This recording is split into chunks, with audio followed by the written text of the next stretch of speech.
Sabe, posicionamentos, eles são importantes. E a banda pode fluir junto comigo, vamos junto, vamos. Posicionamentos, eles são importantes. Os posicionamentos definem se os caminhos que você está seguindo são caminhos de vida ou de morte. Os posicionamentos que você tem ao longo da tua jornada, Camila, definem se você vai prosperar ou se você vai sucumbir. Se você vai ter à sua mesa bons conselheiros ou pessoas que vão afundar você ao longo da sua jornada. O seu posicionamento repele pessoas que têm a motivação errada e aproxima pessoas que vêm debaixo de uma motivação pura. O seu posicionamento fala muito a respeito daquilo que você ainda vai viver com Deus. Se você é fraco no seu posicionamento, você vai ser fraco durante os seus desertos, você vai ser fraco durante o seu dia mal. Mas se você for encontrado forte e posicionado no seu dia mal, não há quem possa te parar. A gente olha para a história dos heróis da fé e Hebreus 11 fala sobre homens que, independente do cenário que estavam, independente da geografia que ocupavam, independente daquilo que se levantava, o posicionamento deles não mudava. José era fiel ao Senhor antes de ser vendido como escravo. José era fiel ao Senhor enquanto estava no cativeiro. José foi fiel ao Senhor quando foi levado a um palácio. Davi era zeloso com as coisas do pai, quando aquilo que ele cuidava era do seu pai natural. Ele pastoreava o rebanho do seu pai. Davi continuou zeloso com as coisas do seu pai celestial, quando Deus confiou a ele o reinado sobre Israel, a menina dos seus olhos. Abraão foi ousado para sair do seu lugar de conforto e do meio da sua terra, do meio da sua parentela, mas ele também foi ousado quando precisou recomeçar e dar destino para alguém que ele levou por engano para a sua jornada de fé. Ele precisou ser ousado para permanecer, ele precisou ser ousado para confiar, ele precisou ser ousado para entregar o seu único filho quando Deus o pediu. Irmão, você percebe uma característica comum em todos os heróis da fé: o posicionamento que eles tiveram no início é o mesmo posicionamento que eles tiveram durante a sua jornada, e é o mesmo posicionamento que eles tiveram no final dela. A Bíblia diz que melhor é o final das coisas do que o início delas.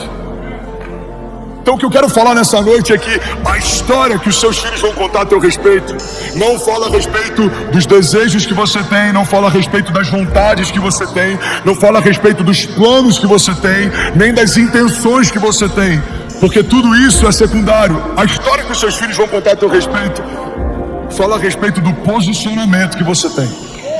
Porque não adianta eu querer mudar o mundo se eu não consigo mudar a minha casa. Não adianta eu querer afetar uma nação se eu não consigo afetar a cidade onde eu estou plantado.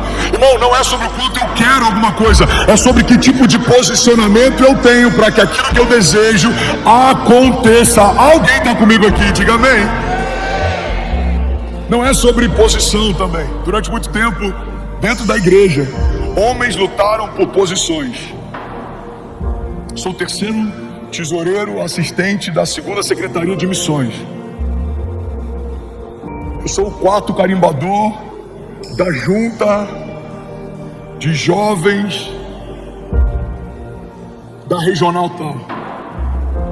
Tem muita gente que se satisfez mesmo sem frutificar, sem gerar, sem fazer, porque recebeu em algum momento uma posição. Mas a história bíblica nos mostra que posição e posicionamento são coisas completamente diferentes.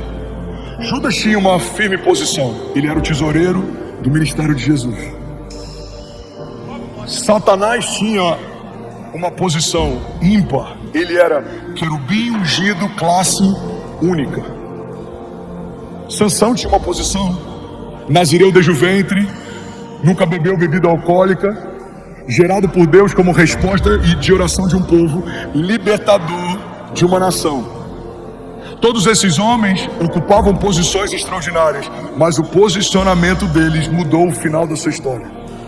Irmão, não é sobre o que você carrega ou sobre a quantidade de promessas que Deus te fez, não é sobre o potencial que você tem ou o quanto de recursos você tem, não é sobre o lugar que você foi gerado ou o sobrenome que você carrega, não é sobre essas coisas, é sobre o que você faz com aquilo que você recebeu. Tem pessoas mais apaixonadas do que a gente, que tem menos estrutura do que a gente, que conhecem o evangelho há menos tempo do que a gente, estão queimando mais do que nós. Tem pessoas que estão se doando pelo evangelho, pela causa, estão literalmente enfrentando a morte todos os dias para que Jesus seja conhecido, e eles têm menos estrutura do que a gente, estão fazendo infinitamente mais, assim como também tem igrejas extraordinárias, com estruturas extraordinárias, com patrimônios extraordinários, mas eles não têm nada além de patrimônio e estruturas, porque não há mais vida fluindo usufruindo dentro dos seus prédios vazios. Irmão, não é sobre posição, não é sobre patrimônio, não é sobre status, não é sobre nomes, não é sobre acessos, não é sobre network, é sobre como você está posicionado em Deus, é sobre que tipo de posição você quer ocupar no reino de Deus. Só alguém comigo aqui, diga amém. Uma mensagem como essa, num lugar como esse, ela não é só importante, ela é cirúrgica. Alphaville por muitos e por muito tempo foi conhecido como a terra do networking, a terra da oportunidade. E todo lugar que tem muita oportunidade, você sabe, atrai muitos oportunistas. Todo lugar que tem muitas pessoas de acesso, atrai pessoas que só querem acessos. E eu creio que é por isso que Deus está fazendo no coração de um lugar tão simbólico algo tão genuíno. Porque quando o reino dele se estabelece, todos os outros altares precisam ser quebrados. Então o que a gente está declarando? Jesus, Alphaville, no que depender de nós, não vai ser conhecido como a terra do network, vai ser conhecido como o lugar onde o reino de Deus está se expandindo com velocidade e com autoridade. E há uma nova canção sendo cantada nas ruas da cidade, e há um novo tema sendo conversado nas mesas dos cafés da cidade. As pessoas não falarão tanto sobre que oportunidade agora nós temos para investir, não. Isso vai acontecer, mas é secundário. O que vai tomar a pauta da cidade é: você viu o que Deus está fazendo nesse lugar? Deus está fazendo uma coisa nova. Quem crê nisso aqui em nome de Jesus, diga eu creio. Vamos, diga que Deus está fazendo uma coisa nova. Sabe, a nossa posição em Deus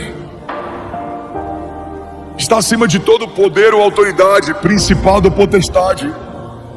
Foi outorgado a você, foi dado a você, foi confiado a você a autoridade para ligar e desligar. Você não é uma pessoa qualquer, a vida de Deus habita em você. Você não tem um destino qualquer, foi o próprio Deus que desenhou a sua história. Você não tem uma proteção qualquer, é o Senhor dos Exércitos que vai à tua frente. Você não tem um provedor qualquer, é o Deus da provisão que usou ouro para pavimentar ruas, que garante o teu sustento. Você não tem um conselheiro qualquer, é um maravilhoso conselheiro que gera impressões no teu interior e que te fala a respeito de coisas que você sozinho não saberia. Você não tem qualquer pessoa para manter a tua casa em paz, é o príncipe da paz que guarda a tua mente, o teu coração, os teus passos, os teus filhos. Você não faz parte de um reino qualquer, você faz parte do reino de Deus. Sabe, a palavra de Deus fala sobre algo que eu amo. A Bíblia diz assim: fomos transportados do império das trevas para o reino do seu Filho amado. E é interessante porque a Bíblia não faz um contraponto só entre trevas e luz, mas faz um contraponto entre uma estrutura que é diferente. O império das trevas versus o reino de Deus. Qual a diferença entre o império e o reino? A diferença é que o império, ele pode ser feito por um homem, self-made. Homens que começaram impérios do nada. O império, ele pode ser construído a partir de boas estratégias, a partir de bons negócios, a partir de bons investimentos. O império fala a respeito de algo que pode ter começado do nada, e assim como impérios começam do nada, alguns deles, eles cessam do nada também, mas reino não, reino é hereditário. Ninguém passa a reinar porque quis reinar, você só pode reinar se um rei te confia algo através de filiação. Um reino não tem votação, não tem democracia. No reino, ninguém vota para tomar uma decisão. Existe um rei que decide, e existe um reino que se submete àquilo que ele decidiu. Existe um rei que dá uma palavra, e existe um reino que caminha debaixo da palavra que o rei liberou. O império não, o império você pode ter conselhos. Você pode ter um conselho fiscal, você pode ter um conselho executivo, você pode ter um conselho patrimonial, você pode ter pessoas que têm acesso e que te dão opiniões. Do reino não, o reino você tem um rei que não divide espaço com ninguém. Sabe, a Bíblia fala que nós fomos transportados de um império de trevas para o reino do seu Filho amado.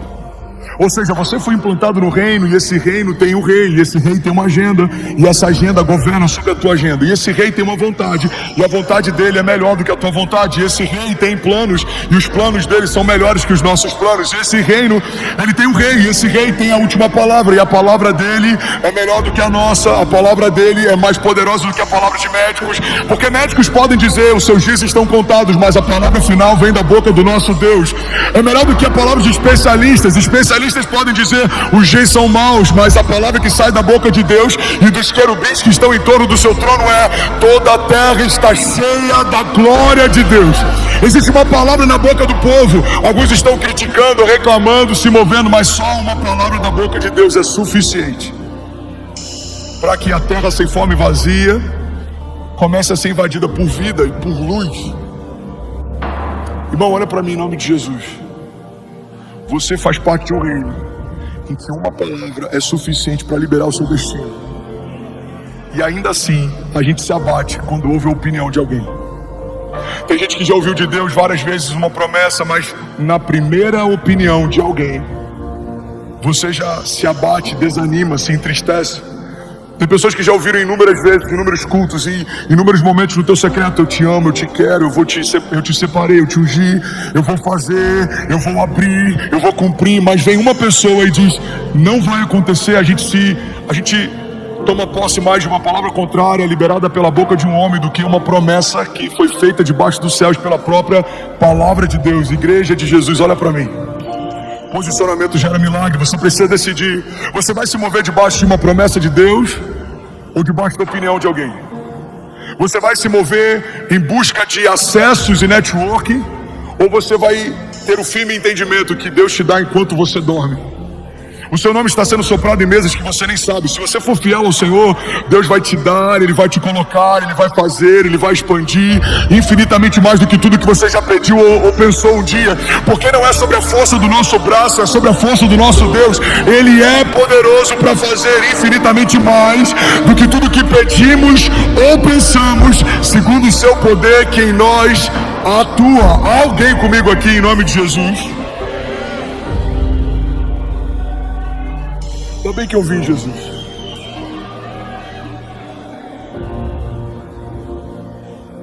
Você precisa ter uma dinâmica de fé que provoca milagres. Igreja, olha para mim.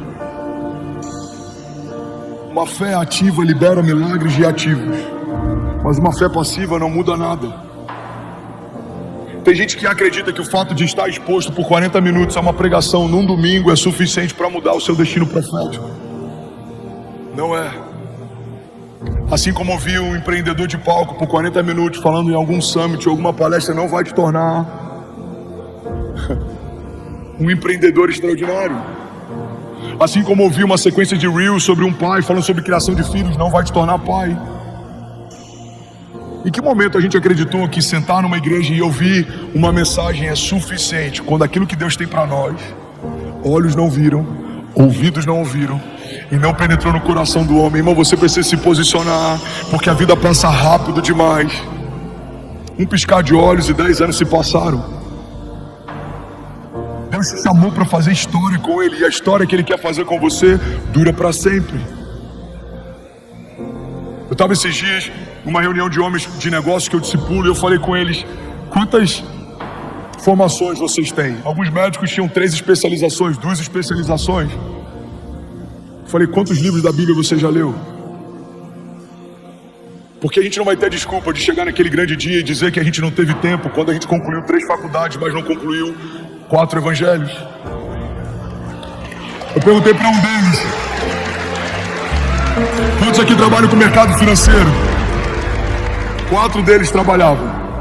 Falei: você não vai ter a desculpa de falar que não estudou sobre a eternidade. Você estudou sobre investimentos de longo prazo, mas o longo prazo para o mercado são 50 anos. O longo prazo para o evangelho é a respeito de vida eterna. Não gasta toda a sua vida aprendendo sobre algo que dura 50 anos, quando a palavra de Deus quer te ensinar num caminho que vai te levar para um lugar que dura para sempre. Alguém está comigo aqui? Em nome de Jesus, receba isso com muito amor. Jesus não morreu para você se tornar evangélico, irmão. Jesus não morreu para você se tornar crente. Jesus morreu e ao terceiro dia ressuscitou, voltou dos mortos, está sentado à direita do Pai e Ele intercede por nós para você se tornar filho. E o Filho também é herdeiro. Somos herdeiros de Deus e co-herdeiros em Cristo Jesus. O Filho também é embaixador. Somos embaixadores de Cristo e carregamos e expressamos as realidades do reino que fomos firmados. E você também faz parte desse reino. E as posições que você ocupa e o posicionamento que você tem vão definir que tipo de história você vai construir com Deus. Alguém está comigo aqui? Diga amém. 2 Crônicas 7:14 diz assim: se o meu povo, que se chama pelo meu nome, se humilhar e orar e buscar a minha face e se afastar dos seus maus caminhos, dos céus eu ouvirei, perdoarei o seu pecado e curarei a sua terra. Sabe, 2 Crônicas fala a respeito de uma resposta dos céus a um posicionamento da terra. A Bíblia diz: se o meu povo se humilhar e buscar e clamar e se arrepender. Aí vem a segunda parte, que é a resposta dos céus para a terra.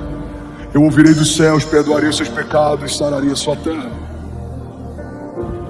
Malaquias fala: eu abrirei as comportas dos céus e derramarei sobre o meu povo bênçãos sem medida, de tal maneira que os seus celeiros não comportarão. Mas é uma resposta a um versículo anterior: trazei a casa do tesouro, dízimos, e fazei prova de mim. Filipenses 4:19, Deus diz: o meu Deus, Paulo está dizendo para a igreja de Filipenses, o meu Deus suprirá todas as necessidades de vocês segundo as suas riquezas em glória.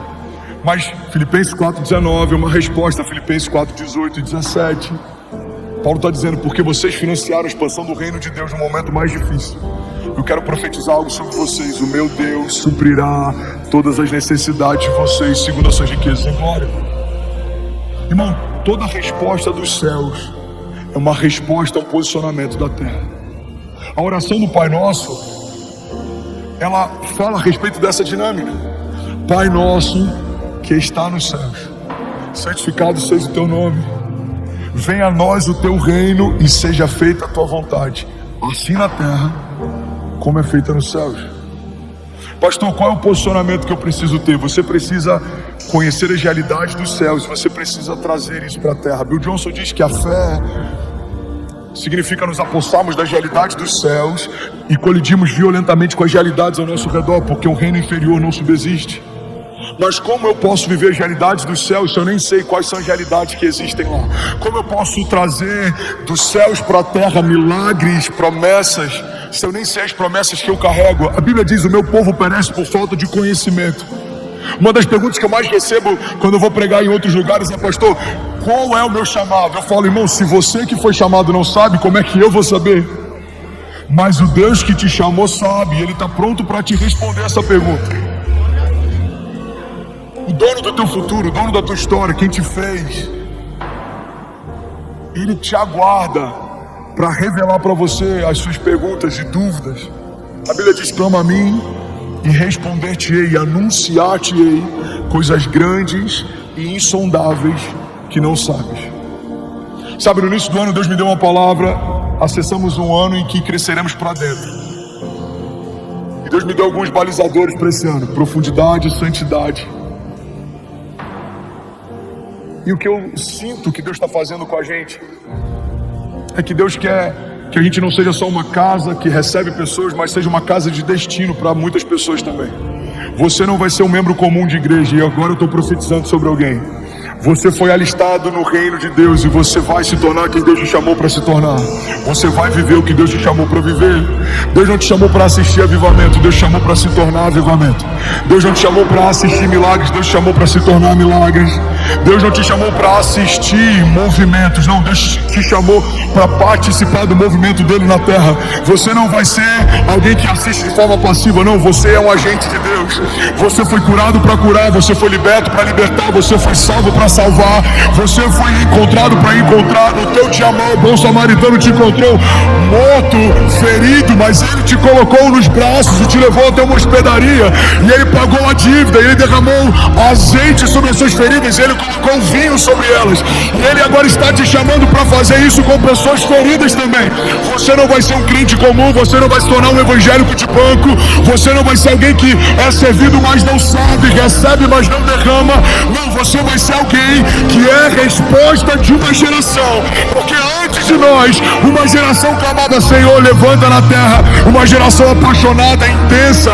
Pai, nós declaramos: nós somos essa geração que não negocia, que não se dobra, que não desanima, que não retroage. Nós colocamos a mão no arado e nós não voltaremos atrás. Pai, nós declaramos em nome de Jesus: os nossos filhos contarão histórias a respeito desses dias.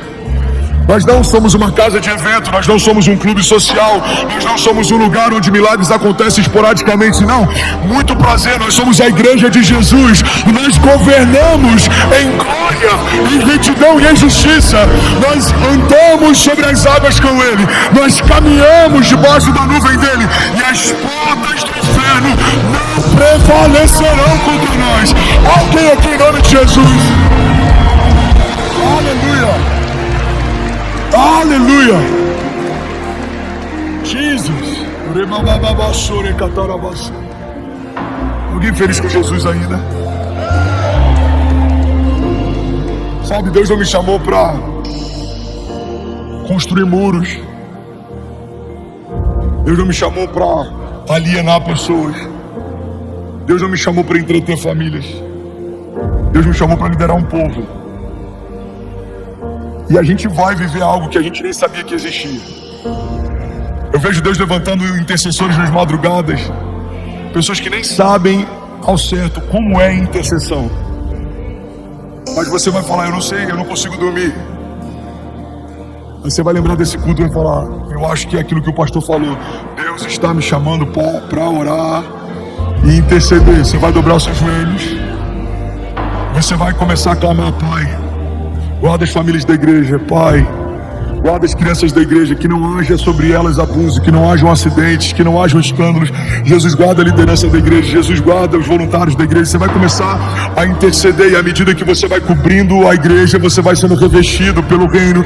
E à medida que você vai servindo ao corpo, você vai recebendo novas porções de autoridade. Irmão, não faz sentido uma casa que recebe 15 mil pessoas ter 1.500 voluntários ativos. Não faz sentido 10% de nós ter entendido que é melhor servir do que ser servido. Não faz sentido a gente achar que a oferta que a gente entrega é suficiente. Não. Deus não precisa do seu dinheiro, Ele quer o seu coração. A oferta é só uma forma de testar o teu coração. Deus quer você, Ele quer o seu tempo com Ele, Ele quer o seu tempo buscando Ele. Eu creio que é isso que Deus está gerando em nós. Uma igreja viva, apaixonada, apaixonante, uma igreja vibrante, uma igreja que flui nos dons, uma igreja que ama o lugar secreto. Alguém comigo aqui? Uma igreja que durante a adoração, quando a presença dele se move no salão, a gente se cala. Uma igreja que quando a voz de Deus fala, nada mais importa. Uma igreja que ama milagres, uma igreja que ama o perdido, uma igreja que foi chamada para confundir os que pensam que são, porque sabe que não é, mas depende de tudo do grande é o seu Pai. Nós sabemos que nós não temos, que nós não sabemos, que nós não podemos, mas nós conhecemos quem sabe. O Senhor pode, o Senhor sabe, o Senhor tem, e debaixo do teu nome nós avançaremos. Jesus, nós te pedimos uma nação por herança. A tua palavra diz: pede-me as nações por herança, e eu te darei os confins da terra como a tua propriedade. Jesus, nós cremos que aquilo que começou aqui em São Paulo, Alphaville, não é só sobre esse lugar, não é só sobre um bairro, não é só sobre um povo. Eu creio, Jesus, numa onda de avivamento. Eu creio, Jesus, numa onda de santidade, de pureza. Eu creio, Jesus, que teremos milhares e milhares e milhares e milhares e milhares de intercessores. Eu creio que a gente vai chegar num momento em que a gente vai ter mais pessoas visitando a nossa casa de oração do que a bookstore.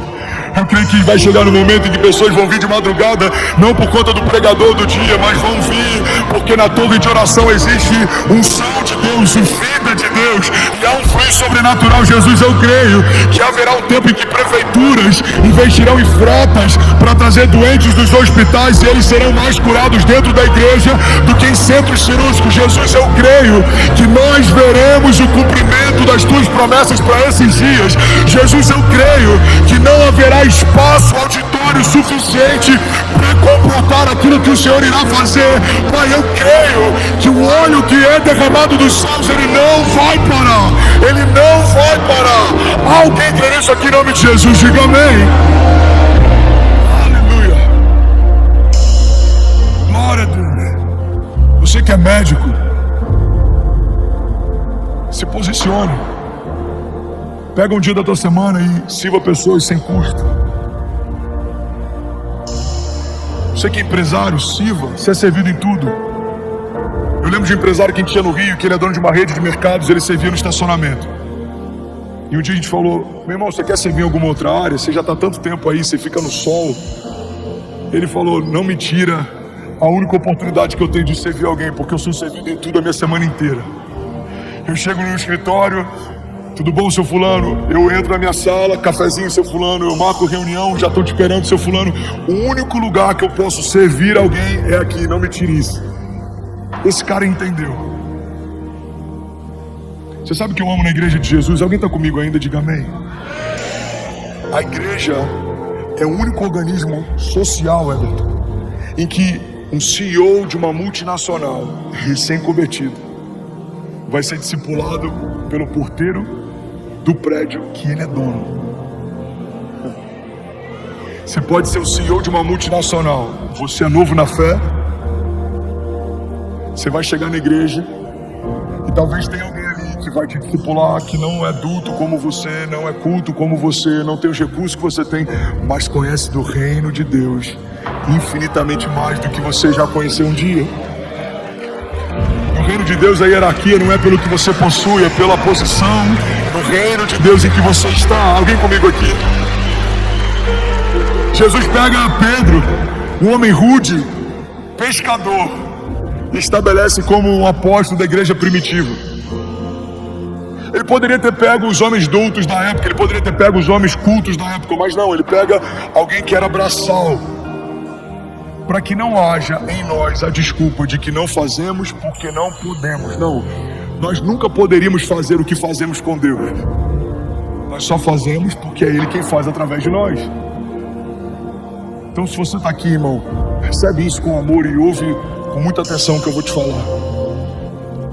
Se você está dentro de um avivamento, a medida na prestação de contas é maior do que quem nunca experimentou o que você está experimentando. Porque você está no meio de uma onda de avivamento. Enfermos estão sendo curados, cativos estão sendo libertos, pessoas estão sendo salvas. Ano passado foram 15 mil pessoas reconhecendo Jesus em um ano. Esse ano, cadê o pastor Danilo? Eu nem sei como que está esse ano, eu não tenho noção.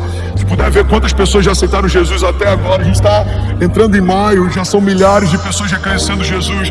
Irmão, ano passado, 1/4 de todas as vidas que foram mergulhadas nas águas em toda a Lagoinha Global, em 30 países, 700 campos, 1/4 foi só na Lagoinha Alphaville. Você tem noção do que Jesus está fazendo aqui? Agora a pergunta é: onde estão os discipuladores? Onde estão os mestres, os apóstolos, os pastores? Deus está chamando você. Existe um povo. Existe um povo. E eu vejo pelos olhos da fé caravanas se movendo de outros estados. Eu vejo pessoas vindo de outras nações. Eu vejo pessoas vindo aqui em busca de respostas, outros em busca de cura, outros em busca de milagre. E quem vai recebê-los? Levanta sua mão, declare comigo, diga: eu e a minha casa. Quem vai tocá-los, eles serão curados. Vamos, levante suas mãos, diga: eu e a minha casa. É o seu toque que vai curar o enfermo, é a tua palavra que vai libertar o cativo, é o teu sermão que vai trazer vida àqueles que estavam abatidos. Irmão, é você, Deus quer usar você. Deus vai usar tudo que Ele derramou em você, todo dom, todo talento, toda unção. O que Deus te confiou, não te confiou à toa. Você tem comunicação, Deus não te deu comunicação só para falar no teu Instagram, não. Deus te deu comunicação para você comunicar as boas novas. Você sabe gerar recursos, Deus não te deu gestão de recursos só para você, não.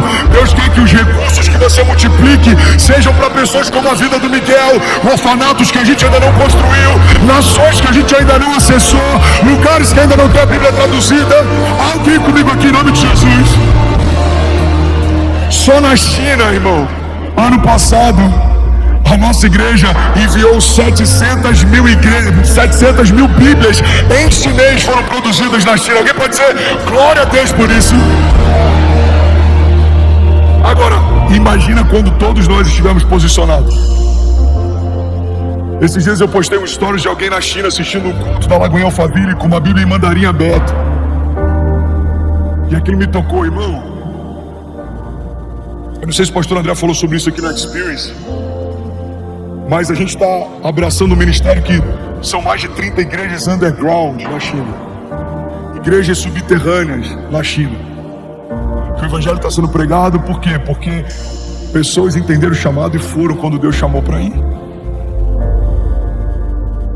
Deus tem um chamado para você. Olha para mim em nome de Jesus. Você que é classe média, Deus não te chamou para ser alguém da classe média que tem contas pagas em dia, um bom carro e que vai ter filhos e morrer. Não. Você que é multimilionário, Deus não te chamou só para ser um multimilionário. Porque não é sobre o que você tem, o que você tem passa, é sobre quem você está se tornando. Você que está passando um momento de crise financeira, talvez está no seu pior momento. Você não é o seu momento. Você não é a sua crise. Você é quem Deus diz que você é. Você pode o que Deus diz que você pode. Quando a gente entende que excede posses, status, acessos, aí a gente pode perceber que talvez a gente tenha se tornado multimilionário para fora, mas a gente ainda é pobre por dentro.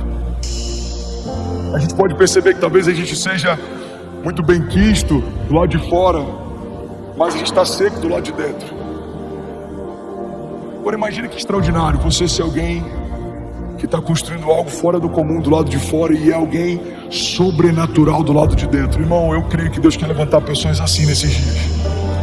Alguém comigo? Eu creio que Deus quer levantar pessoas assim nesses dias.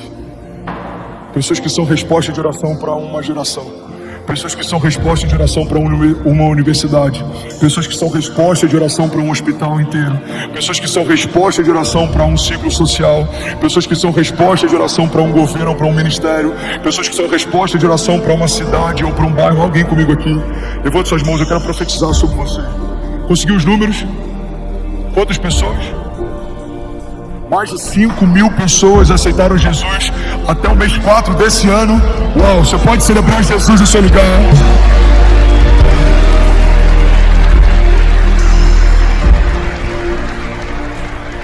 Pastor, por que não é 10 ainda? Porque falta você no exército. Que 10 pastores não vão conseguir fazer aquilo que 60 pastores farão. Porque 1.500 famílias que servem não vão fazer aquilo que 15 mil famílias farão. Falta você nessa conta, mas hoje é o dia do alistamento de Deus para as nossas famílias. Você recebe isso? Levante suas mãos, feche seus olhos, eu quero profetizar sobre você. Pai, um dia eu ouvi que o lugar mais rico da terra é o cemitério. Porque lá existem milhares de livros que não foram escritos. Lá existem milhares de projetos que não foram tirados do papel. Lá existem milhares de músicas que não foram gravadas. E um dia eu ouvi de alguém que Alphaville é um cemitério ministerial. Muitos grandes homens e grandes ministérios vieram para cá e não prosperaram nesse lugar. Jesus, se é verdade que o cemitério carrega tantas coisas preciosas que foram esquecidas ou abandonadas, estamos pisando em um dos lugares mais ricos do Brasil. Muitas pessoas se moveram para Alphaville em busca de um sonho e perderam a capacidade de sonhar. Muitas pessoas se moveram para cá em busca de uma oportunidade e perderam a pureza quando a oportunidade surgiu. Jesus, eu oro para que no coração de São Paulo, em Alphaville, Brasil, comece a ser noticiado uma onda onda de pureza e de bondade, de santidade e de milagres, que é algo inédito. Pai, eu oro para que a gente viva, não só nessa igreja, teu reino não é sobre uma casa ou sobre uma placa, mas nas igrejas de Alphaville. Eu oro para que haja uma expansão, eu oro para que haja uma multiplicação. Jesus, eu oro por um tempo de ativação, dons sendo ativados, ministérios sendo ativados, talentos sendo desenterrados, famílias sendo posicionadas, voluntários apaixonados. Jesus, eu oro por um tempo em que nós veremos a sua glória, não só durante os cultos, mas em tudo que a gente faz, de segunda a segunda, Pai, de milagre em milagre, de glória em glória, de batalha em batalha. Nós veremos a sua bondade, Jesus, nós veremos a tua fidelidade, nós veremos a expansão, nós veremos o cumprimento de promessas. Os testemunhos serão múltiplos, eles serão diferentes, eles serão de todos os tipos, acontecendo todos os dias, com pessoas diferentes. Pai, testemunhos de livramento, testemunhos de cura, testemunhos de provisão, testemunhos de multiplicação. Pai, eu oro para que pessoas sejam curadas na fila antes de entrar nos cultos. Não vai depender só de um momento de oração por cura dentro de um culto, não. Pessoas serão curadas só em acessar a tua presença. Pai, eu oro por um mover, eu oro por uma onda de avivamento que vai despertar empresários, influenciadores, atletas, pessoas que trabalham em todos os tipos, operários, pai, mães solteiras, mulheres que sustentam suas casas, homens que são homens de governo, filhos, aqueles que também não têm pais, órfãos. Jesus, eu oro por uma onda de avivamento que vai tocar gerações diferentes, faixas etárias diferentes, classes sociais diferentes, e a gente vai estar de mãos dadas. Faltou pessoas simples de mãos dadas com pessoas ricas, mas a gente é um só, porque somos parte de um corpo, e nós entendemos, e nós nos posicionamos, e nós cremos que onde há unidade na igreja, há derramar de unção, e mais autoridade, e mais glória, e mais unção, e mais milagres, e mais romper.